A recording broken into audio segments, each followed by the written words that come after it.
I wanted to talk a little bit about like the master classes that you're giving now, because you have done these master classes not just for trumpet studios, but also you've done horn. Have you done trump? You've like, I know I've you done a like little the. bit of everything, honestly. So my lecture, I called it my lecture series. It started off as just trumpet because, again, that's where all of my research started. But the more I talked, this all started when I was at App in Boone, and I just talked to a lot of the professors at App State, asking, who I could lecture to. And so I started talking to the trumpet studio, and then that expanded into some low brass studios, which expanded into some band literature classes. And then I started reaching out to different schools in North Carolina just because it was easy to drive to. And which in turn ended up with me reaching out to schools in the Midwest because I could easily make a little trip.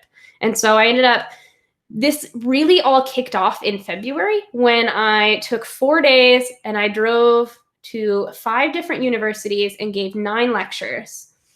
And they were just this wide range of trumpet studios, brass departments, choral classes, music education classes. I think there was 1 or 2 full departments, and that was just in that first week. And so from there, I realized that my research doesn't just apply to trumpet and to brass. And I started doing more research on all instruments, all areas.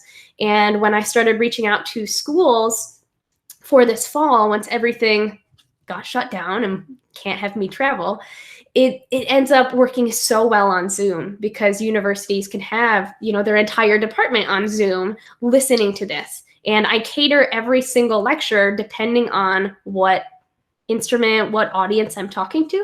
And so all of the composers change. The concepts still stay the same because I still feature composers in their pieces. I talk about commissioning music and just some thoughts I have, having gone through that.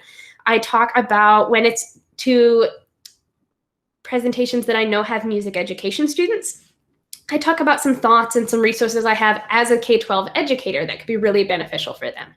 And then I can't speak for every underrepresented person ever, and I don't want to, but I've talked to a lot of colleagues just about some things we've experienced, some things we've faced, and a lot of the problems that really just come down to language. And so I talk a lot about some of those big points and some ways we can just reflect on our own practices and think about how we want to set up our studios, our classrooms moving forward, and the language we want to use, whether that's to, talking to administration or audiences or parents or students.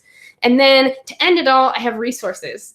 And again, those are catered to each class, to what I think would best fit them. And I provide a bunch of handouts.